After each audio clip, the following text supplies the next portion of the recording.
Guys, day to day life मध्ये आपण अशा प्रकारचे सेंटेन्स नेहमी बोलत असतो. मला काही दिसत नाही, मला तुझा आवाज ऐकू येत नाही, मला काही वास येत नाही, मला जेवणात स्वाद वाटत नाही किंवा जेवणात चव येत नाही, मला काहीच जाणीव होत नाही. अशा प्रकारचे सेंटेन्स आपण नेहमी बोलतो. जेव्हा आपण याला इंग्लिश मध्ये ट्रान्सलेट करण्याचा प्रयत्न करतो त्यावेळेस आपल्याला वाटतं की हे जी सेंटेन्स आहेत हे कंटिन्युअस टेन्सची सेंटेन्स आहेत. कारण दिसत नाही, आवाज ऐकू येत नाही, वास येत नाही किंवा जाणीव होत नाही, त्याच्यामुळे आपलं कन्फ्युजन होतं. आपल्याला वाटतं की बाबा हे कंटिन्युअस टेन्सचे सेंटेन्स आहेत. जसं की मला शेवटची लाईन दिसत नाही. आता हे जे सेंटेन्स आहे नॉर्मली आपण याला कंटिन्युअस टेन्स समजून काय बोलतो? I am not seeing the last line. I am not seeing the last line. हे वाक्य बरोबर आहे का? किंवा मला तुझा आवाज ऐकू येत नाही. I am not hearing your voice. I am not hearing your voice. ही दोन्ही वाक्य आहेत गाईज. हे मला एकदा सांगा, हे आपण बरोबर बनवली आहेत का? कारण याला कंटिन्युअस टेन्स समजून आपण बनवत असतो, म्हणून आपण अशा प्रकारे सेंटेन्स बनवतो. पण गाईज, हे दोन्ही वाक्य बिलकुल बरोबर नाहीत. अशा प्रकारची वाक्य जे की आपल्या सेन्स ऑर्गन्सची ॲबिलिटी किंवा डिसॅबिलिटी म्हणजे काय? ॲबिलिटी म्हणजे काय? एखादी गोष्ट करू शकतात किंवा एखादी गोष्ट करू शकत नाही. आपले एखादं स्किल असेल, आपण एखादं स्किल करू शकतो किंवा करू शकत नाही. या दोन्ही गोष्टी असतील अशा प्रकारचे जेही काही सेंटेन्स असतात, जसं की मला वास येत नाही, मला काही दिसत नाही, मला एखादा आवाज ऐकू येत नाही किंवा मी ड्रायव्हिंग करू शकत नाही किंवा मी ड्रायव्हिंग करू शकते. अशी ही जी सगळी सेंटेन्स आहेत ही बनवण्यासाठी तुम्हाला कॅनचा यूज करायचा आहे पॉझिटिव्ह सेंटेन्समध्ये आणि कॅन नॉटचा यूज करायचा आहे नेगेटिव्ह सेंटेन्समध्ये. क्लिअर? याचं स्ट्रक्चर बघूया आपण. सब्जेक्ट प्लस कॅन किंवा कॅन नॉट प्लस वर्बचं बेस फॉर्म घ्यायचा आहे प्लस ऑब्जेक्ट. सिंपल स्ट्रक्चर आहे. जर तुम्ही पॉझिटिव्ह ॲबिलिटी बद्दल बोलत असाल तर सिम्पली कॅन घ्या, आणि तीच ॲबिलिटी तुम्हाला येत नसेल म्हणजे नेगेटिव्ह असेल ती ॲबिलिटी तर तुम्ही त्याला कॅनॉट घ्यायचा आहे. क्लिअर? याला प्रेझेंट कंटिन्युअस टेन्सचा इथे यूज नाही करायचा आहे. एक्झाम्पल बघा, मला दिसत नाही. ही काय झाली? आपली नेगेटिव्ह ॲबिलिटी झाली, म्हणजे तुम्हाला ही गोष्ट तुम्ही करू शकत नाही. I can not see. I can not see किंवा आय कांट सी. कांट का घेतलं? कॅन नॉटचं कॉन्ट्रॅक्शन कांट आहे. क्लिअर? मला लास्टची लाईन दिसत नाही.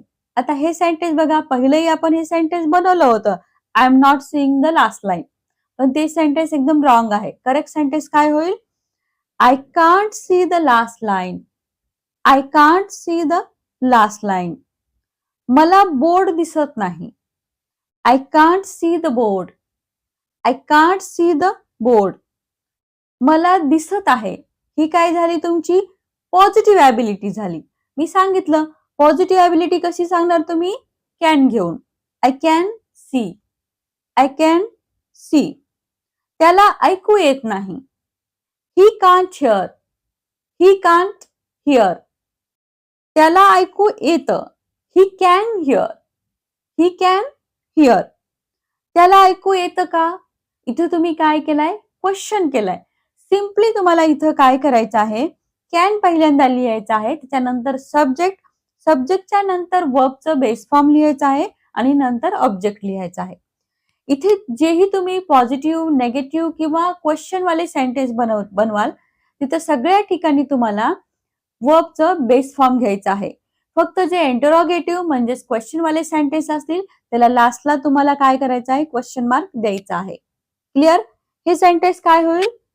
Can he hear me. Can he hear मी.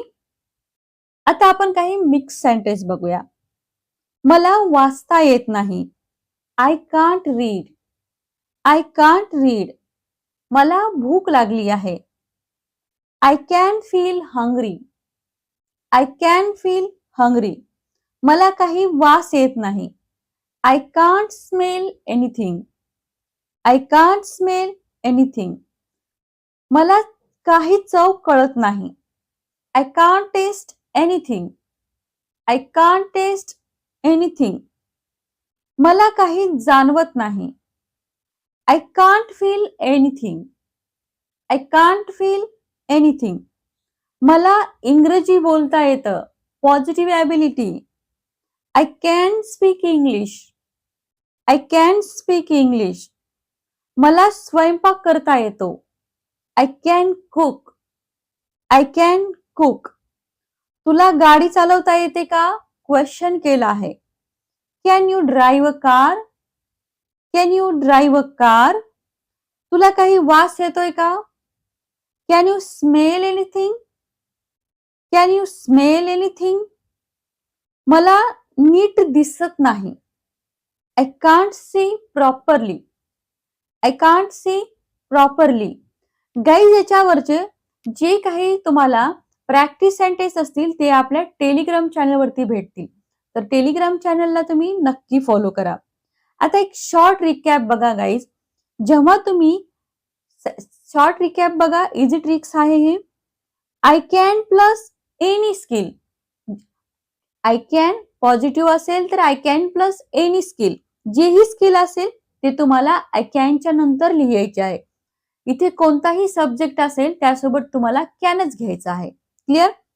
आणि नेगेटिव्ह ॲबिलिटी असेल तर I can't plus any sense organ किंवा any skill.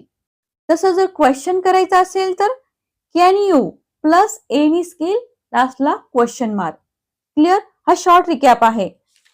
I hope guys हा व्हिडिओ तुम्हाला नक्कीच हेल्पफुल असेल. हा व्हिडिओ बघितल्यानंतर तुम्ही अशा प्रकारचे जे तुमची ॲबिलिटी सांगतात किंवा तुमची एखादी ॲबिलिटी आहे किंवा एखादी ॲबिलिटी नाही, अशा प्रकारची जेही सेंटेन्स आहेत ते तुम्ही आता इझिली बोलू शकणार आहात. आणि अशी सेंटेन्स बोलताना तुम्हाला कन्फ्युजनही होणार नाही, कारण तुमचा आता जो काही कन्फ्युजन आहे ते क्लिअर झालेला आहे.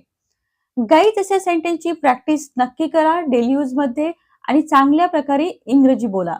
गाईज व्हिडिओ आवडला लाईक करा, शेअर करा. चॅनलवरती जर तुम्ही नवीन असाल तर सबस्क्राईब करायला विसरू नका.